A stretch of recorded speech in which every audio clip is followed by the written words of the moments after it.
This for me is a new journey in life. So what are you here? I'm a combination of everything. I'm like... Cough, will you? Tight to the wall, you dirty pig!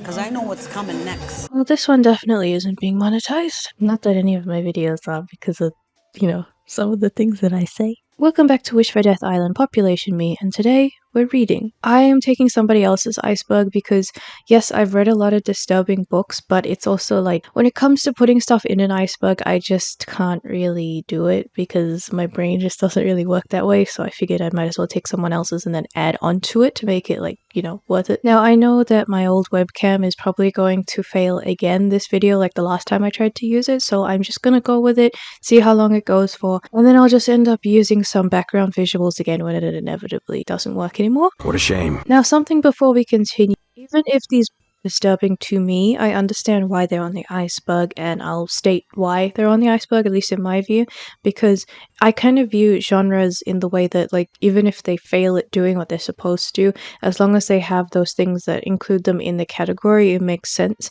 For example, there's comedies that I don't find funny whatsoever, but they're still comedies because they tried to do that. They have those jokes, they have the common things that you'd see in the genre.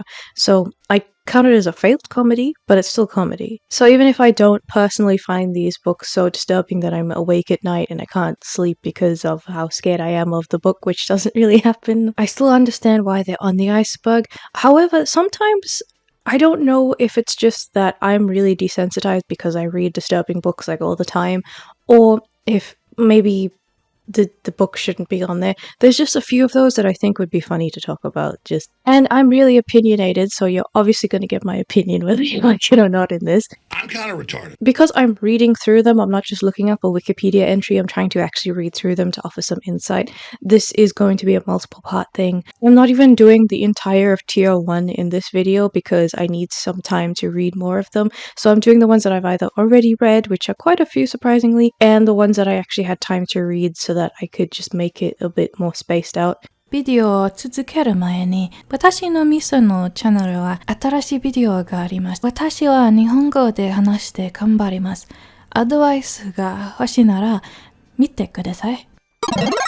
We're going to start out with Boy in the Striped Pyjamas because it's just one of those ones that everyone knows, and if you haven't read it, you've either watched the movie or you just know what it's about anyway because it's one of those books. This follows a young German boy whose father works for the Nazis, and the family is just living in ignorance in a sense where the younger ones don't really know what's happening, and then the young kid who's the main character, he's 10, I think. He finds this boy in pajamas who is fenced into this weird place and he doesn't understand why. And then he gets to know the kid and then he decides that he's going to go play with the kid so that the kid brings him some pajamas. He goes in, he gets mistaken for one of the Jews and they all get put in the chamber. But the father tries to look for them and it's too late. So it's pretty grim for obvious reasons. I read this as a kid. I think some people have read it for school at some point. I didn't, but I did read it just on my own time. And the interesting part that I also especially remember in the movie was that the sister, who was older, she was flirting with this boy who's a Nazi youth guy. She was also getting really into Hitler Youth and she was putting up posters and everything.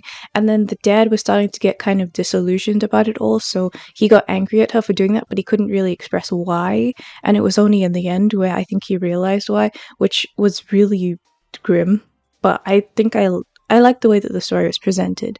So yes, it's obviously on the iceberg for a reason. We've also got another one about the Holocaust. A lot of this stuff is about the Holocaust. Now, I just need to say something.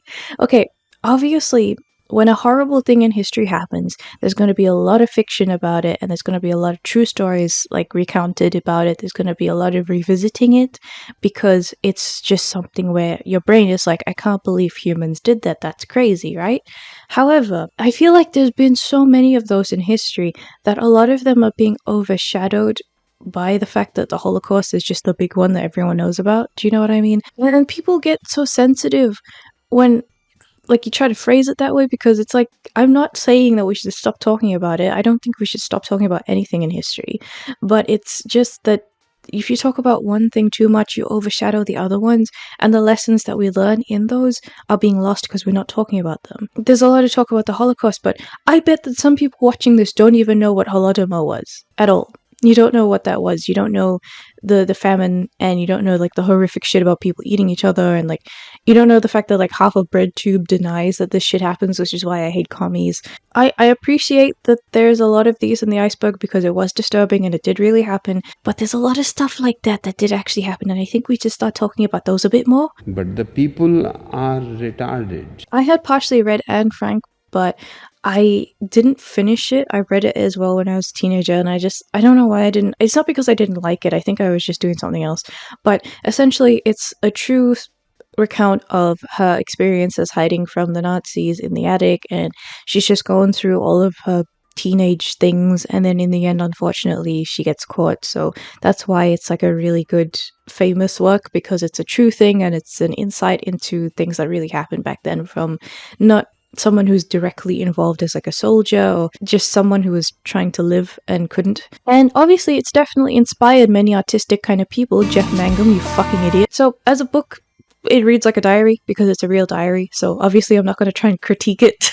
But the experience of reading it definitely feels voyeuristic, and I think that the disturbing nature of it more comes from the context itself, because yes, there's some odd things in there because of the time in history that it was from, because you can't really avoid talking about it, and it's like the contrast between horrific things and innocence and, you know, all of that. But there's nothing really I can say about it, is there? I guess that's why it's the top of the iceberg.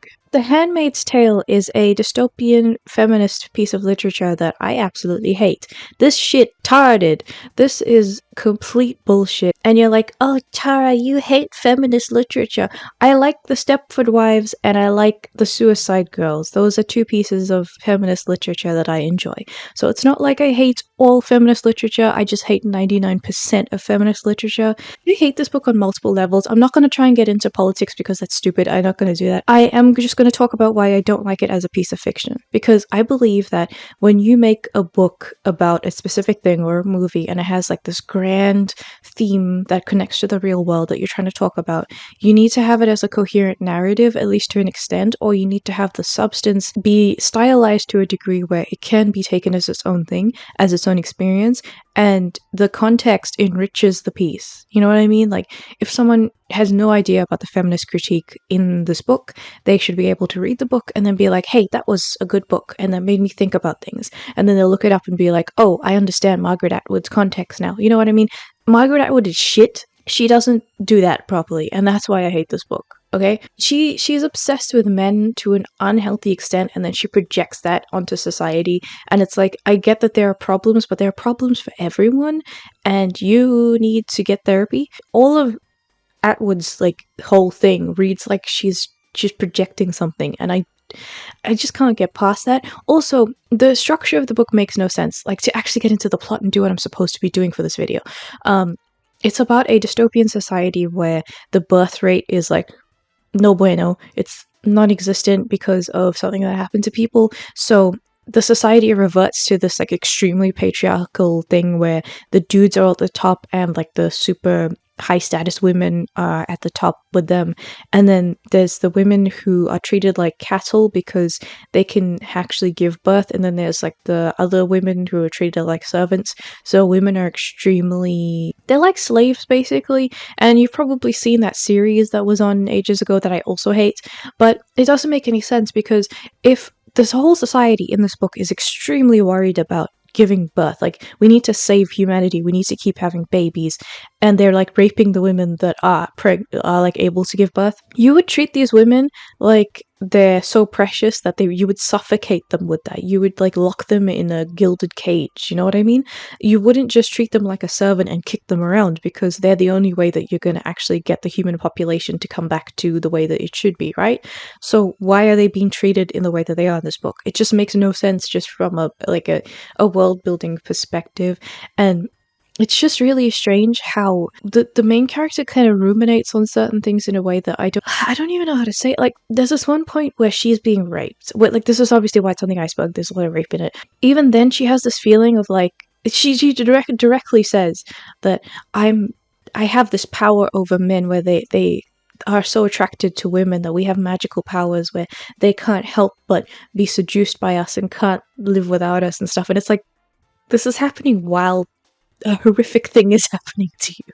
this book sucks. Don't read it. But it's revealed in the end of the book that it's actually like an audio recording that the person had made during that era, and then it's like in another time now, so it's just like a thing that is a piece of history in the book. That's the twist. Coraline is one of my personal favorite things ever. It is one of the coolest movies. It's like a really spooky book. I love everything about it, and I'm obsessed with it even as an adult. I actually watched the movie every single Halloween without fail because I love it so much. The book is, I would consider it having disturbing things, and when I read it when I was 11, I was definitely creeped out a bit, but I think I just loved it so much that I just became obsessed with it immediately, and then I didn't really care about the disturbing stuff. So it's about this family. There are two parents who are very unintentionally neglectful because they're very busy. They're kind of clueless. Like the father really, really tries, but he's kind of disconnected and he comes across as really lame, but he has a really good heart, and it's just Coraline is a child. She doesn't really know how to like explain how she's feeling and the neglect that she's feeling, and the mom is trying her best because she's working super hard, and she comes across as very cold because she doesn't realize that, so there are problems, and Coraline gets bored, so she goes around the new place that they move in. She ends up finding this little door. In the book it's actually quite a big door, in the movie it's a little door. I feel like I prefer the little door, but I'll get into it. So then she finds this whole alternate reality in this little pocket dimension where everyone has button eyes, and there's this woman who looks exactly like her mother, and she's called the other mother. And at first Coraline's like, wow, everyone loves me here, they actually pay attention to me, they give me what I want as a child. But then she realizes that the other mother actually wants her for her soul, so she's putting up this whole facade, and she's actually this like weird bug creature that I absolutely love. Coraline has to try and like escape and get her parents back because the monster tries to kidnap her parents so that she can get Coraline's soul. There's also creepy ghost children. I love creepy ghost children. Everyone is just amazing in this book. Every character is like either overindulgence or eccentricities to a certain way that is very memorable. The big differences between the book and the movie are, I think that the essence is still the same, but the way that the story was conveyed is in a different way. So you will get a different but very good experience with both pieces of media, and both of them are really good. In the book in particular, though, if you haven't read it but you've seen the movie, it's extra disturbing because when the characters sort of deform, when the sort of evil plot gets revealed, they become, in the movie it's more like they're sack creatures, they're like scarecrows, right? In the book they're straight up like demonic flesh monsters, and there's this one part that I vividly remember from the first time that I read it where she's trying to get something, Coraline's trying to get something for the plot, and she has to go into the basement, and it's like super dark in there. There's only one light bulb that is like on the verge of going out, and the father has transformed into this like weird lumpy flesh monster, and he's just chasing her around this basement, like trying to kill her, even though he's not doing it because he wants to. Like, he has a little level of sentience in him, and he's like, no, I don't want to do this to you, she's making me, the other mother's making me. So he's like screaming at her and apologizing while his body is like forced to try and kill this child, and the basement light's about to go out, so she has to try and like leave before she dies. That part's fucked up. But yeah, that's basically the plot of that. It definitely belongs on the Iceberg, but it's one of the ones that I absolutely recommend because I just love Coraline. I feel like with all the Coraline theories and like hyper analyzing everything that I've seen on YouTube, I could do like a 3-hour video on it. The Haunting of Hill House is also one that I like. However, I don't really see it as disturbing. I see it more as interesting in like a psychological thriller kind of way. And I'm not just saying that with my own fucked up threshold over what's disturbing and what's not because of my overexposure to that. It's more, I just believe that it makes sense to sort of see it that way. Shirley Jackson is great. This is a pretty iconic novel if you've seen the Netflix series, which I also really like. It's basically about these people who are invited to this mansion because this guy is trying to test like a paranormal thing. And I remember in a lot of these older books from this era, like the gothic type of books like this, there's this weird type of thing that they do where they try and make it like a science, so they have like electromagnetic detectors and all that kind of stuff, which I think is goofy but it's fun. So all of them are in the mansion and they experience really weird stuff where it's like they don't know if it's in their heads or not, and it's, you know, your classic like things flying around and you hear a noise but there's no one in the room there, and you wake up and you see the door open but it was closed the last time that you looked at it and stuff like that. But it's all from the perspective of an unreliable narrator who has a lot of psychological issues. She has depression, like she's coming from a place that isn't really welcoming to her, and then she's trying to get a new start and she feels like lonely. And there is also like a actual paranormal part to it where she has this telekinesis that she can't really control because it goes into her as a child causing the stuff and not really knowing why.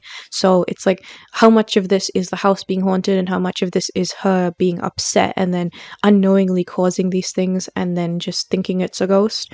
And then in the end she doesn't want to leave the manor because she believes it's her true home, but people are saying that they need to leave because it's like dangerous and they think that she's the cause of it. So she crashes her car and she dies at the end. The series is a lot different because they make all of the characters a family together, and Eleanor still dies, like the main character of the book. In the series representation she still dies, but I think that it's, again, like Coraline, it's a completely different thing, but it has the core thing that makes it a good thing. So I think that you get a good experience with both of them, and both of them are definitely worth it. I don't know, I just don't really see it being super disturbing. I guess at the time it was disturbing, but it's good. It's just, compared to the other stuff that we're talking about, it's not really disturbing. Flowers for Algernon. Again, I think it might be disturbing because of the implications more than stuff that's in it, or I'm just being fucked up by not thinking it's that disturbing. It's more sad. As a kid, I only knew Flowers for Algernon as the bully mission in the game Bully, you know, for Algernon, the like weird guy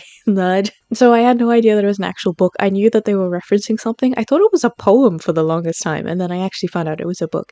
And it's really sad. There's the short story and the extended novel. Personally, I'm a huge fan of short stories rather than the extended novels that they get turned into because, I don't know, I like it a bit more. There's a creepypasta in this Iceberg as well called Penpal, and there's a novel of it which is the reference in this Iceberg, but I like the original creepypasta more, and I can't really explain why, I just do. So I guess the disturbing nature is more abstract in a sense, but we'll get into it. So it's about this guy called Charlie, and he is in this experiment where it increases your intelligence. So he's a really dumb guy, and he doesn't really read the people around him, he doesn't really know what's happening in his life, and he's kind of like in a ignorance is bliss kind of attitude. And there was this mouse called Algernon who was the most successful out of all of the test mice for this procedure. However, as Charlie goes throughout his life as a smart man, he realizes that most people in his life are like using him because he's actually a dumb guy, but he's an honest dumb guy and they're taking advantage of him. His friends at work only like him because they want to bully him. They don't actually like him as a friend. Even the people who like him, he can't really communicate with them like he once could because he's not on their level anymore. He's too smart. And I don't mean that in like a Redditor way. I mean that in like an actual way. It's actually a really sad book. And in the end, he realizes that Algernon had died because the procedure was heavily flawed and his intelligence had reverted back very, very fast, and then he had died a short while after. So Charlie feels a connection to Algernon because Algernon also was isolated from the rest of the rats because he wasn't normal anymore. So he buried him in the backyard, and he fixes the experiment and writes his hypothesis, and then he sends it to the doctors who, because he's super smart, he realized that they're just looking at him as an experiment. They're not looking at him as a human. They don't actually care that much. So he just does it anyway to help future people who are in this. He feels himself disintegrating and he's back to normal intelligence, which is incredibly low, and he feels really frustrated because he remembers what happened when he had more ability, which is really heartbreaking because it's like, you know, someone who has no legs and then they had a chance to use them again and then they just had them taken away and they were back to normal again and they hated it because they remembered what it was like. Or like a homeless person who had the chance to have a really nice time in a house and then it was taken away from them again. You know what I mean? It's like you're in the desert and Satan offers you a glass of water type of thing. He decides to leave because I think the short story doesn't explicitly mention it, but I think he's dying, and he decides that he's going to send flowers to Algernon and then he's going to fuck off to stay at a place where no one knows who he is. And it's so sad. The story is very poignant, and I mean it in the correct way. I mean it in the sad way. I'm not trying to say it in the way that everyone else gets it wrong. I'm not making a specific comment about anyone in particular, but I hear it all the time in YouTube videos, and it's like, it doesn't mean that. It means sad. Animal Farm. We all know old Georgie. This is disturbing because it's an allegory for how disturbing and shit communism is, and this is a very much communism hating channel, so I agree. However, like I said before, if you take the book out of the historical context, it is still disturbing and it's a full narrative. So I think this is the mark of a good work, because it's self-contained even if you don't really know the subtext, and it still teaches the same lessons, removing it from the historical context. For example, The Platform and other movies of this type act as thrillers, and if you don't know it's a critique of society, you still come away with a great story. Another example is one of my favorite books, Battle Royale. This book is incredible, and it talks about tyranny and other things like that, but it's also just a kick-ass action psychological thriller. Anyways, this book is about a farm that is taken over by the animals because the animals were all horrifically abused and starving because of the way that the human treated them. And they decided to do this revolution with the premise that the animals will make the same amount of money and get everything because they will all do the same amount of work. Unfortunately, this system has corruption bred into it, so it can never really work out, and the animals all naturally work in different amounts because of their different abilities. So it's not fair for how it seems like some animals work harder, but they will be getting the same amount of state-enforced pay. The pigs end up being the rulers and making everything extremely unfair by going into power and killing the animals too old or too injured to work. Sending the horse to the glue factory is one of the examples. And eventually the animals who didn't starve to death all come together to kill the pigs, and they're back to square one because the same thing happened all over again. There's an old cartoon that's really bad because of how faded and it's not good, but it's still a disturbing work because who wants to see animals starving and beating each other? Holy shit. Clockwork Orange. This is another one that I have a physical copy of. I do recommend, if you're reading this, get the index on the back and write little definition notes on a piece of paper or a notebook as you go. I know that the index is on the back, but this feels easier. Basically, this is a story about a dystopian UK where the youth are roving violent gangs because they've got nothing better to do. Sounds a bit like California in the current UK, actually. When the young people feel hopeless and don't grow up educated, they turn to violence and ruin their own and other people's lives because of their disconnect with the world. And it makes them feel like there's no reason to hold a human life as the sacred and valuable thing that it is, because it doesn't feel that way. This follows the main character Alex and his gang who do dumb shit like beating a lady to death with a dick statue. Okay, no, that was pretty funny. However, they rat Alex out on the night that they're fleeing because they use him as a scapegoat, and he gets into a program that makes him react to violence as if he has allergies to it, because they give him vomit-inducing chemicals while he's watching horrible things happen so that his brain connects the two. This is part of a brainwashing program to try and get the youths to stop acting violent because they want to curb the problem without actually addressing why it's a problem in the first place. After this fact, Alex feels so suicidal because he feels like he doesn't belong in society anymore, and he's homeless, and gang has moved on. Some of them actually became corrupt police officers who find him and beat him up and leave him for dead. However, he ends up being picked up by a guy who he actually had raped the wife of ages ago, but the guy doesn't recognize him, and the guy is anti-government, so he lets Alex stay with him to try and write some stuff on how to expose the government's brainwashing program. But unfortunately, Alex does confess that he's the guy who raped his wife, and Alex is locked away and he tries to kill himself by jumping out the window. The government comes in and rescues him and undoes the experiment so that they can try and fix their public image, and they hire him to work in the government so that they can curry good favor with the people by being like, hey, he forgives us because he's working for the government now. He loves the program. But it's him being back on his old ways. However, the interesting thing is the movie ends with him being a violent little shit again, and the American version of the novel ends with him being a violent little shit again. But the novel has a final chapter that completely changes the nature of the story because they show him as an adult having grown out of his violent youth, and he decides that maybe he should become a productive member of society because one of his old gang member friends actually settled down with a wife and has a proper job. It says that the Americans thought that it was more interesting and exciting that he ended on a bad note, but the novel's actual purpose is to end on a better one. Brave New World is another dystopian novel that some people actually think is a utopia. Why? Are you dumb? Kind of retarded. Basically, it shows a world where artificially grown babies are shown that books are scary and monogamy is bad and they should reject art and intellectualism and go for shitty hedonistic activities that are going to fulfill the emptiness in their hearts for not actually getting close to anyone and doing what humans are supposed to do. So they're essentially the complete opposite of me. At one point, the main character, who is disillusioned from this lifestyle, confesses his monogamous love feelings to a girl that he likes, and she sees this as disgusting and rejects him because she's brainwashed by the whole, way of seeing these things, and being attracted to one person is seen as gross, while one-night stands with the whole community are seen as normal and proper. In the end, he unfortunately hangs himself because he just can't really cope with the world as the way that it is, and no one fucking cares. There's also a movie that you can watch, and I'll link it. It's very strange to watch in today's world. I know this is an obligatory society-style comment that I'm making that might make me sound like a boomer, but it really does need to be mentioned, I feel. People in this world treat human life and sexuality so cheaply that I really hate to see it.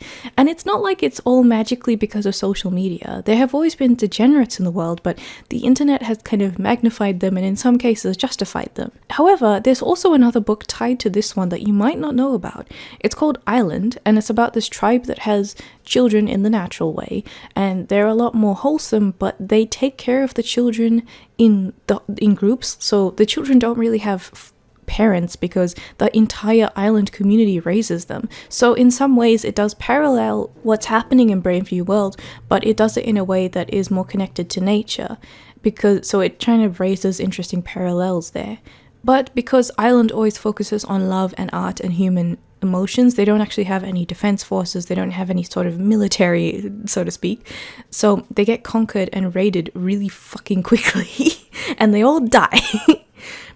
I see this as a companion piece because they're both kind of opposite but have oddly similar weaknesses, so I think you should read it. If you're looking to read one, you should read both. I Am Legend is a story that you might know from the Will Smith with a Gun and Dog, the movie adaptation, but the original story is entirely different and probably for the better in my opinion. This is about a world that was overtaken by vampires, and they all do the classic awake at night, catatonic by day kind of nonsense, but they have an era of sophistication about them.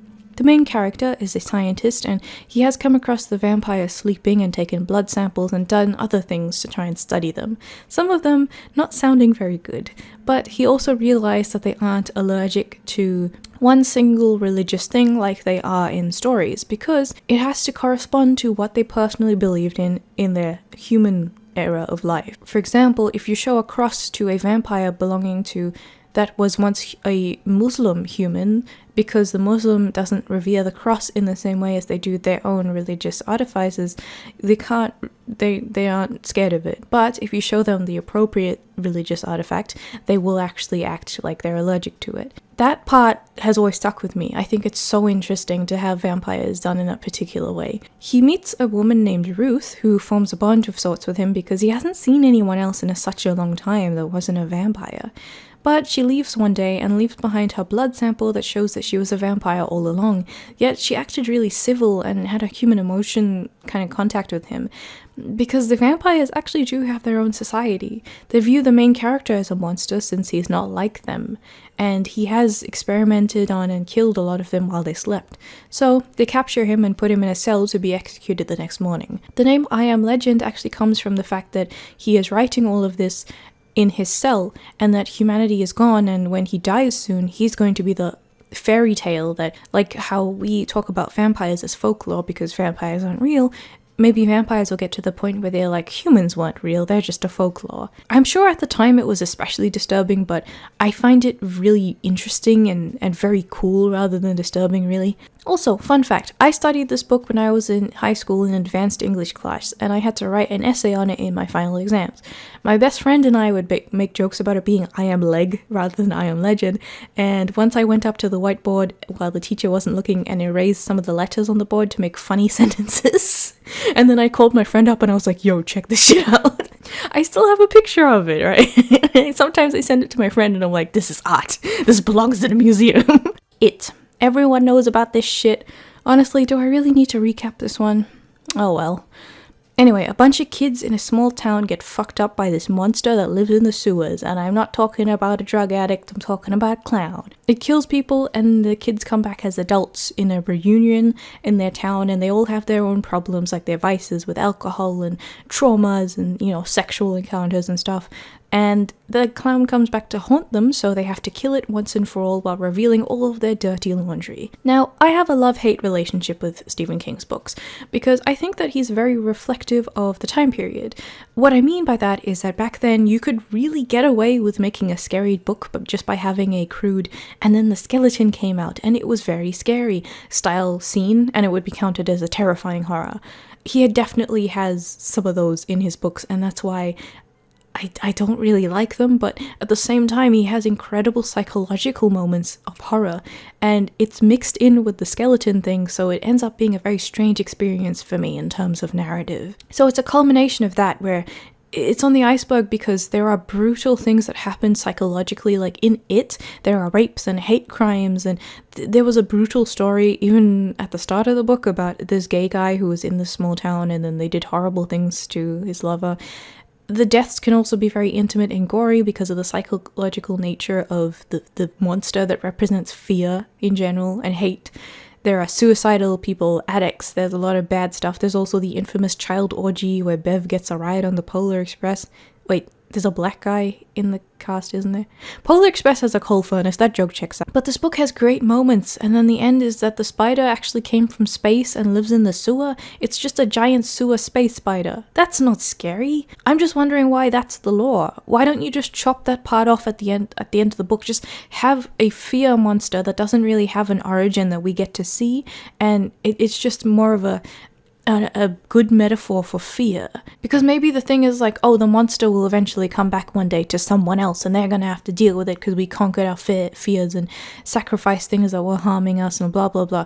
But no, it's a space spider. Like, Stephen King just gets a brilliant idea and then he runs it into some goofy goober nonsense that's not needed. I do like some of his books a lot. I love Green Mile. He's a talented man, even though his Twitter makes me want to vomit because he has terminal TDS. Still, I separate the art from the artist here, and he's a good writer sometimes, but the sometimes is the thing that bothers me. But it, as iconic as it is a big representation of why I have issues with his books. But we have so many more to get to. Hell House. This one also has a movie, and it was fun, so I got you, I got a link for it. This is another older book, a classic mansion that has horrific secrets inside, and because it's an old book, sometimes these old books are written in a way that I do find boring and dry, even if I think that the contents is good and interesting, and this is one of those times. But there are old books I like, it's just individually some authors' styles are a bit dry to me. Before I continue, this is not Hell House LLC. That's some tarded shit. This is different. This is about a really fucked up mansion that has a history of violence and Satanism, and this old man sends in some paranormal scientists to research life after death. Basically, they're looking for ghosts and they find ghosts. And there's a lot of psychological stuff that reflects on their own issues. One of the people in this group had gone to the house decades ago and is returning to investigate and face his fears. It's on the iceberg because there's rape. Ghost rape, actually. Everyone also goes insane, and in the end they find that there's a secret electromagnetic room that has a coffin in it with the owner's corpse, and he was haunting the house using this scientific method while his body is preserved inside the casket, and when they fuck it up and destroy it, he gets defeated. But the funniest part is the twist. The twist is that he is a manlet, so he had to cut his legs off and put taller legs on to make himself look taller in his life. Genuinely, the plot twist is at first presented as, oh look, he's in this electromagnetic ghost projection room the whole time, but then the actual twist is the guy takes off the thing covering his legs and they were like, wow, he was short all along. Because he was short, his ghost is very angry. Let the Right One In is a fantastic book. This is a vampire demon story with your typical Swedish depression simulator storyline. If you've read a lot of Slavic or Finnish horror novels, you know exactly what I mean by that. There's a vampire in a small town and she is a child. Well, she looks like a child. She's a very old demonic influence now, but when she was a child like 200 years ago, she had changed to become a vampire. So now she's something else entirely, even though she looks like a 12-year-old. She lives with this man who is a pedophile and she's manipulating his pedophile tendencies into helping her murder people and giving her blood. He's also a shithead too. Basically, she befriends this boy who is isolated in his town and they have a very special bond, but then she decides to reveal that she's actually a he and he was castrated when he had been turned into a vampire 200 years ago, so he presents himself as a girl because it's part of his disguise and it helps him manipulate the man who is killing people for him. The man himself is turned into a vampire at one point, as are several other people because of like failed murders and stuff like that, so the man tries to rape him as a vampire, but they manage to kill him and they manage to kill the boys bullies who are picking on him in his school, and they manage to kill a bunch of people and flee, basically. So it's disturbing, but it's the right kind of depressing Slavic Swedish humor disturbing, which I think is great. We all know Lord of the Flies. You know what's funny about it though? This book is not what people say it is, and it drives me absolutely nuts. So this book is about a group of kids who end up on an island, and they become savage and form groups to fight each other and try and survive, all very violent and chaotic. But then they get rescued in the end, and the kids cry because they're just kids all along, and what have they done? They want to see their mothers. So many people, including like all teachers ever, say this is a book about how all humans are inherently savage and bad and chaos is always the end goal of the world and everyone is evil, which is just so stupid. This is not what this book is about at all, and I'm sick of people saying that it is. It's a book about the balance in humanity and the way that society teaches young people and how it reflects on their actions in the world. This book was actually in response to another book that had come out at the time called The Coral Island, which was the complete opposite. It was a super happy sort of glorification of the author's specific like views on the way that children should be. So it was like, oh, look at these happy boys who all are raised in the exact way that I think that they should be raised, so they're actually perfect and they all work together and there's no any fights, nothing. They're all just having a wonderful time on the island. They got lost or not, they're just perfect, to the point where they're not even children. They're just like the author's weird like representation of what he thinks that his perfect carbon copy of a child would be. And this author wrote Lord of the Flies as a response to that author, showing how children rely heavily on adults to raise them right and how it's easy for children to be led astray, but it doesn't have to be this way. There is a realistic, grim outcome to some of these things, but we as a society need to do better. Children are also incredibly tough when they need to be. Children can survive. There is kindness in the chaos caused by others. You can recover from these types of things. It's not about how all humans are bad and anarchy breaks out at any moment just because there's not an adult around. It's just real life. There are propagandists and thieves and tyrants, but there are very good people, and this is a reflection of the world. If you want more good people in the world, teach your children good values and never let them forget that they're loved. They grow up happy, and even through adversity they'll become adults and become motivated for goodness. People love to reject these kind of messages and turn all media analysis on these kinds of novels into human bad, when it's not. They're just trying to be edgy and retarded and justify the deeply flawed way of looking at these things. And it's simply not true. Go and read it if you haven't, or reread it if you have, and try and look at it at the way that it's actually supposed to be, and not at the stupid edgy thing that you were probably told in school. Nosferatu. I really like this book. This book is about a creepy magic man in a car that has this aforementioned license plate, and he kidnaps children through manipulation and sort of like creepy luring in like a pedophilic kind of way. And there's this hell dimension called Christmas Land that he brings the kids to and turns them into like weird, mindless, violent ghouls that serve him while he feeds off of their essence. It's so good. It's so good. Also, Star Trek lady narrates it on Audible, and it's a really good narration because her voices are really good. So you should check it out if you don't want to read it. You should listen to it because it's so good. The main character lady is this kick-ass, super strong lady who is not strong and in the woke Disney kind of way. She's like a genuinely lovable, tough, realistic woman, and it's so good.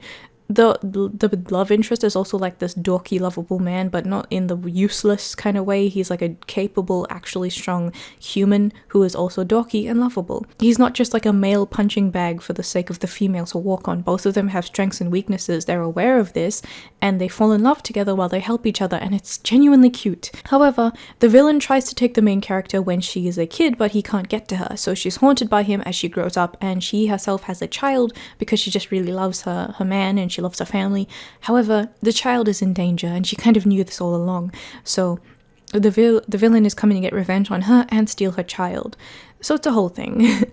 Christmas Land is genuinely freaky. It's very eerie and well-paced, and oh, it's so good. When the main character's child gets taken to Christmas Land, he has to be saved by his parents, and he sees that the children are like half-alive ghoul beings, and they can't really be reverted back into normal children or saved because they're brainwashed into, like, or sort of infected into becoming like Christmas Land. And even in the end, when the child is saved, because he was exposed to Christmas Land's infection for a while, he still has some of that weird little violent urge in the back of his mind that he somehow belongs there, and he sees the other ghost children, so in the end it's like super fucking spooky. 1984. Everyone knows this one. Plot summary: China. Just the entirety of modern day China. You know, they've been doing a serious roleplay of 1984 since, nothing happened in Tiananmen Square. The disturbing part of this book is that the world can easily become a police state like North Korea or China at any moment, and it's just how timeless this book is. But like I said, Orwell is a good writer, and this book has its own coherent plot without real-life context, so it's a very disturbing dystopian thing about people being stuck in a police state where there's cameras absolutely everywhere, even in their own homes, and there's horrific torture for people who say that anything against the state, and they say that human contact is bad. They split up men and women so that none of them can properly get together, and they're trying to phase out human contact entirely by breeding babies in tubes. See, I told you, all of these dystopian things cut out proper, healthy, monogamous relationships and try to grow babies in tubes. It's all about the babies in tubes. There's this really disturbing torture scene where there's this container and there's a bunch of like hungry, ravenous rats in them, and then there's this tube that connects it to this helmet that the tortured person has around their head, and it's like if you say something wrong, the rats are gonna come out and like eat your eyeballs until you die, and like, oh my god, I hated that part. And in the end, unfortunately, the main character realizes that the rebellion that he was trying to go along with was all actually a ploy that the government had, where they would use this to get people who were doing this rebellious type of attitude, and then they would try and like catch them in the end and then torture them until they felt like they couldn't do it anymore. So he loses, and it's not a happy ending. But honestly, I know Orwell is known for his insightful, timeless, chilling reflections on society, but I remember reading one of his essays where he says that you should put the tea bag in the milk before putting the hot water in, and I disagree with that so strongly that I think we should just toss all his books out the window.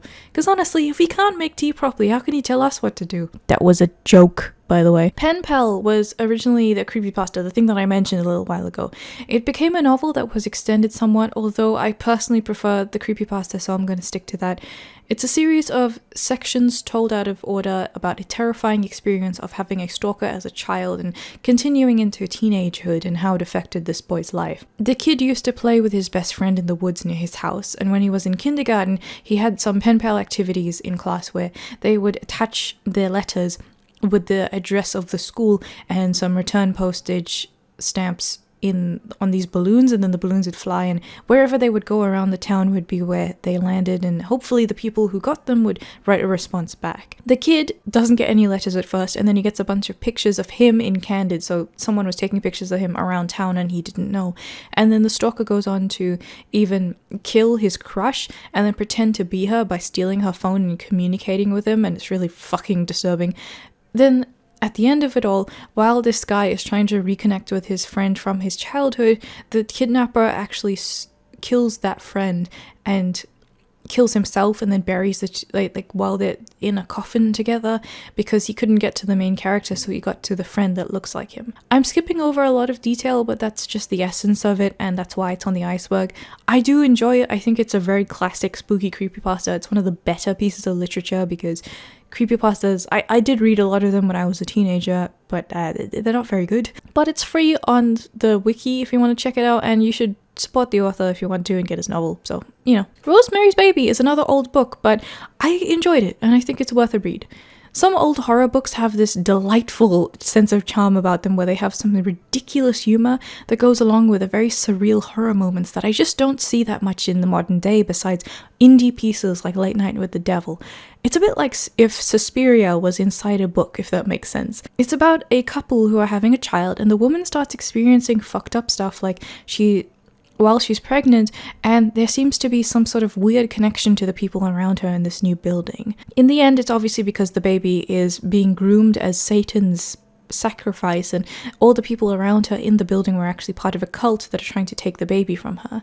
It's got a really creepy build-up, and when the baby is born at the end, it's a very eerie reveal because there's been a huge build-up of a sense of wrongness throughout the book, and the woman is very tired and vulnerable because she's pregnant, and she's being gaslit by everyone around her into thinking that all of her concerns are just nothing, it's totally fine, even when she's craving raw meat, even though she's never done that before, and she's having really horrible dreams, and she feels like on the night that her and her boyfriend actually had sex to get her pregnant, she had this horrific dream that she was being raped by a demon, and in the end she realized that that's what was true, and it's good. The cult surrounding the house basically want the baby for Satan, so when she gives birth, they don't necessarily like go into glorious detail about the baby, but it's very clear that it's like a demon and it's not a human looking thing. The gaslighting is such a great way to build tension in this story, and I think that people don't talk about the book enough. Everyone talks about The Exorcist, but like The Rosemary's Baby is a great book, but it's obviously on the Iceberg because, most importantly, there's demon rape. Lolita. Oh, I have so much to say about this one. So this story is about a pedophile who grooms a child. He kidnaps her, marries her, and then she leaves him and falls into poverty because of the grooming. She doesn't know how to live a normal life, so she contacts him again for help, and he murders another guy who is after her and writes his tale while he's in prison for this crime. The novel is obviously told from the point of him as a way to show how delusional pedophiles are. It is not pro-pedophile, it is anti-pedophile to the most that you can be. But firstly, some people think that this is a pro-pedophile novel because they are retarded, and all you have to do is read the novel to point out that it is an anti-pedophilia novel. Secondly, the publishers decided to take Lolita and make it into a great romance novel and give the covers a sexy woman on it, as if they are glorifying Lolita as a sexy child. Oh my God, this entire thing is fucked. Idiots to the right and left of this one, and I don't mean politically, I just mean idiots in general. The Exorcist. I think some people are going to get really mad at me for saying this, but the book is boring. I was listening to the audiobook because I just couldn't concentrate on the words on the page for some reason, and William Peter Blatty, the author, has the most boring reading voice in the whole world. It made me genuinely start feeling sleepy. Which sucks because it's a good story. It really is. I appreciate it a lot, but oh my god, the book has some things that I'm not fond of in the way that it's presented. It's about a demon called Pazuzu who was originally discovered in Africa by a priest, and Pazuzu goes to possess a girl named Reagan in America after she played with a Ouija board, and the priests exorcise her at the cost of their own lives. I do like the story, especially because of the whole priest finds his faith again in God and has his redemption after doubts and heroically sacrifices himself to save the day no matter what because he is filled with faith and light and you know, it's really good redemption story. I love exorcism stories that have to do with that kind of redemption. That's why the Faith trilogy is one of my favorite things ever because of that. I hate exorcism movies because they do it really poorly and just give it as an excuse for spooky demon jump scares, and the priest doesn't have any character development. They really don't care about any of the story, but stuff that follows the Faith model, or rather the Faith model kind of follows The Exorcist, I think it's really good. It's a mark of a good piece of fiction. The movie is iconic for those specific disturbing scenes, and while I have personal stylistic preferences that make me not enjoy the movie as much as I would have, and the stuff in the book as well. The story itself does deserve more credit than it gets. The iconic scenes, I think, overshadow the story a lot in pop culture, and the book kind of does it dirty because of the boring way that it's written, but it's definitely iconic for a reason, and I think that people should just give the plot itself more of a shot, you know? And if you don't know the Faith trilogy, you should absolutely check it out. The Graveyard Book. I love Neil Gaiman. Even though I find his other pursuits and Twitter account incredibly lame and obnoxious, he's a good writer. I'm a huge fan of Good Omens, the book, and I think the first season is pretty good, but The Graveyard Book is something that I read when I was a kid, and I really love the weirdness of it, and honestly, this and Coraline is something that I've kind of taken personally with what I want to reflect in my own horror pursuits. This book is about a boy who grew up in a graveyard, and he hears about the life and death of the ghosts who basically raise him, and there's a serial killer who was after him and murdered his family, but he escaped and was raised by the beings in the graveyard, and the serial killer is trying to find him again to kill him. The disturbing nature of it is just having the kid grow up around the death and all the ghosts describing their deaths and the serial killer trying to hunt after him and stuff, but yeah, sure, I guess it's Iceberg worthy. Maybe, is it just that whole fucked up sense of, like, desensitization thing again? Is that just what I'm projecting onto this? Because I don't feel like it's that bad. But I think it's worth it, like, because it has some weird characters that are, like, guardians of the supernatural dimensions, and they protect this child, and the killer is actually part of another supernatural group that wants to kill the child, and it's kind of like Corpse Bride, basically, but without the romance as much. It has, like, a really innocent childhood romance about, like, the kids getting to know each other, but then in the end they go about their lives and stuff like that, It's nice. The King in Yellow. Now we're getting into some of the classics again. The King in Yellow is basically a being that's a bit like a Lovecraftian info hazard because he drives people insane and he has a cult that kind of follows him. I think his lore is disturbing, but in a cool way. The book itself is strange because the horror stories are actually not really the whole point of the book. The main people know about the King in Yellow is the horror stories, and I think people have the mistaken belief that this is just a novel about the King in Yellow being a scary guy, but there are a few horror stories in the book, and most of them are just like straight up boring and a lot of boring romance that I don't like. There's also a play that it references and a play that was in production, and the character goes insane at the end, I guess. It's that type of thing. To be honest with you, the horror material that spawned from the legacy of the King in Yellow is a lot better than the actual original. I don't know if that's a hot take, but it's just what I believe. The Lottery. It's Shirley Jackson again, and she's pretty neat. This is a collection of short stories, and the story itself in question is about a town that chooses one person each year to be stoned to death to bless the crops and some other traditions. The rest of the world is starting to not do this practice anymore, but the people in this town think that it's still necessary to do and look down on the people who don't do human sacrifices. Basically, it's a contrast of how the town is totally civil and normal, but then on the lottery day they become barbaric and treated it as if it's normal. So it's this like good contrast about society. And honestly, I really like Southern Gothic. I think that, having a hot day and the gnats and the swamp and all of these, like, the still gross water that's lying stagnant and, like, all of that kind of Gothic is really good. People use, like, the storm and, cold stuff and the dark and stormy night kind of Gothic a lot, which I like. I like thunderstorms in real life. But Southern Gothic, I don't think gets as much credit and as much use as I think it should. I view the same thing about dark fantasy. I think that, like, true dark fantasy, like Fear and Hunger and Weave World and stuff like that, should have more prominence in the horror genres than they already do. The Lovely Bones. This book is weird. This movie is also really weird. It's disturbing because there's child rape and murder, which makes sense.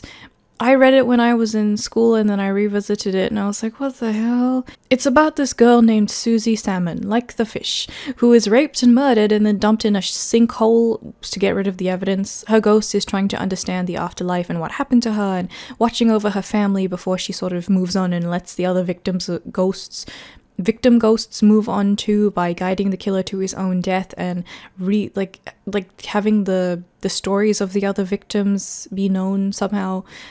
There's a lot of, like, flashbacks about stuff that happened to those other girls as well, so there's, like, a lot of murder in the book, and that's definitely disturbing, but I don't know. Listen, I don't know what the preferences of the person who wrote this Iceberg are. So I can't talk for the exact purpose of the Iceberg having this book included beyond the obvious child murder. However, there's another reason why I personally find it disturbing that I don't know if the Iceberg author finds disturbing as well, but I'm gonna say it because it's my fucking video. There is a point in this book where when Susie was still alive, she liked a boy, and his name was like Ravi or something, and Susie was like 12, 14, I can't remember, but she is looking over everyone and she's like watching over Ravi because she still likes him a lot when she's a ghost, and it's been like 10 years since then, so Ravi's an adult.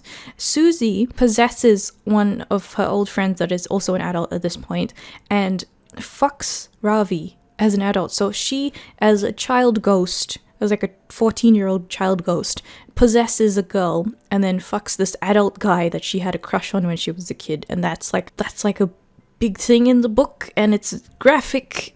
I don't like it, but like, you know, that's one of the things that I consider disturbing. I don't know if the author of the Iceberg intended for that to be the disturbing part, but it definitely is one of them for me. I specifically also remember that she sees her sister being in a serious relationship as an adult and having sex, and Susie compares it to how the sister's sex was sweet and consensual, but Susie's sex had been covered in violence and blood, which is something that I distinctly remember sticking out to me, even from when I read it as a teenager. That line stuck out to me because it's very graphic. But yeah, that's a fucking weird story, man. Metamorphosis, not that one. Not that one. This is the Kafka one. This is about a dude who wakes up as a human-sized cockroach and feels sick and suffers while his family and his workplace kind of avoid him and pretend that everything is normal, but also that he's kind of gross, and they almost seem glad when he dies because he is abnormal and sticks out in his suffering state even though he didn't ask for this. I understand, again, conceptually that it is disturbing because of the nature of humanity and how we treat people, but this book isn't written in a disturbing way. Kafka has a very iconic, dry, sardonic kind of style and a humor about him, and that's what he brings into all of his work, at least in my experience. So I guess that the person who made the Iceberg was really haunted by the imagery, but I personally don't think this is a disturbing book in the slightest. Stepford Wives. This book and the old movie are good. I recommend them. The Nicole Kidman movie is a total trash, and they didn't even try. Basically, the Nicole Kidman movie is the Lorax movie to the original Lorax. Does that make sense to you? Because that makes sense to me. In the book and the good movie, this idealistic small town has a dark secret of all of the wives all being robots, copies, or like altered versions of the real humans so that they are mind-controlled and do exactly what the husband chooses. So all the husbands want their wives to be totally controlled robots who don't have any agency. I think we all know what the themes are here. It is a satirical feminist work that I actually like. But this was written at the time where that kind of sentiment was a lot more common. The way that it progresses is your classic small town kind of thriller thing, and I appreciate it. The shitty movie made it more of an action thriller, and it's really annoying. However, in the end, the main character has been betrayed by her own husband, and she becomes one of the robots as well. I know at the point of the novel is a satirical piece, so having a happier ending isn't what they're looking for. However, I can't help but actually like the bit at the end of the garbage movie where the husband is actually on her side and helps her escape. Like, listen, I know it's a satirical novel from the 60s, and the point of the end is to be that kind of way, but I can't help but kind of like the idea because, listen, not all men are like that. A lot of men don't want their wives to be robots, even in the 60s. Those men should be appreciated more, and, you know. Silence of the Lambs. I am a huge fan of the Hannibal Lecter character, and I own all the books. I love the HBO series as well. I think some of the other books in the series are a lot more disturbing in the series, but I know that Silence of the Lambs is the iconic one that everyone knows. Personally, I think that Hannibal and Hannibal Rising are a lot more disturbing than Silence of the Lambs in terms of the books, because Hannibal, in the last book of the trilogy, he and Clarice Starling eat the brain of a guy while he's still alive, and that's way more disturbing than the stuff in Silence of the Lambs. And in Hannibal Rising, it goes on about him growing up, and at one point, his sister gets killed, and while Hannibal is starving, he gets served her own flesh, and he eats it because he's starving, and he, like, psychologically is like, wow, I love the taste of human flesh. And then he goes on a murder rampage to kill the people that wronged him. That's pretty disturbing. Also, Hannibal and Clarice are, like, low-key iconic together. This series is about a cannibal psychologist who murders people in fucked up ways and eats their flesh, but also helps to deal with the other killers on the loose as a police consultant. But when he himself is caught and put into jail, they consult him on killers because they have no choice. In Silence of the Lambs, there's a dude named Buffalo Bill who has an unhealthy attachment to the female form, so he makes skin suits from women to give him a female costume for his fetish, and he's extremely fucked up and unstable. There's an obvious reason why this is on the iceberg, but I really like the series a lot, so I recommend all of the books personally. The Shining. This book is goofy as hell. The Kubrick movie is iconic and I really enjoy it a lot, but this book is not the same as the movie, please. King himself doesn't like the Kubrick movie, which is funny to me because to me, the Kubrick movie is the best representation of that story that we have. This book suffers from the problems that I mentioned in my previous mention about King, where it has genuinely terrifying moments and then really funny, comically poorly executed moments that just leave me feeling lost as a reader. It's a book about the Overlook Hotel that needs a caretaker for the winter season, so a man and his family are locked in at winter and they're isolated from everyone else, and the supernatural elements in the hotel are making them all go insane. There's an ability called The Shining, hence the title, that's like a telepathic telekinesis type of thing that certain people have, including the main child in the family, Danny, and in the sequel, Dr. Sleep, it features Danny dealing with The Shining once again. In The Shining, the father, Jack, also has a history of abuse and addiction, so the ghosts manipulate him into using these flaws that he has to become their murderous puppet and whatnot. It's a good story, but in the book there are some things that I have complicated feelings. There's a hedge maze, for example, that at one point looks like the plants are moving and contorting into beings, which I think is a fantastic concept for visuals. I love it. You'd think it's like a gothic literature kind of concept setting the tone, but what King actually meant is that they are dancing around like balloon animals. Don't believe me? There's a series that he helped produce that is a more accurate retelling of his work that proves that that's what that is. Shadow over Innsmouth. We're gonna end this video on this one, which is another classic. It's everyone's favorite. Fish rape. He's gonna get you. Anyways, this is your iconic Lovecraftian story about a fishing village that was invaded by sea monsters who raped the townsfolk and manipulated them, and now their offspring are populating the town and are weird fish cultists who think trying to summon the great unspeakable old one from the depths. It's great. You see a lot of horror games around this, and most of them are okay, but then they give you a gun and the game just goes downhill from there. The biggest example in my personal experience is Call of Cthulhu, which was a great game until you get a gun, and then it becomes really, really, really stupid. I don't even know how it ends because I don't care. I didn't get to that point. I just ditched. However, Lovecraft is interesting because I love the concepts that he came up with and the name of his cat as well. But reading the stories can be a slog because they're written to be as realistic as possible, kind of like in an ARG sense, a proto-ARG. So it kind of feels like you're reading a textbook sometimes, and it's one of those things where I appreciate what he's doing. I think he was a bit ahead of his time, but I tend to enjoy narratives a lot. I just really like them. So you know, in both games and movies and books and stuff, I'm more of a narrative kind of thing.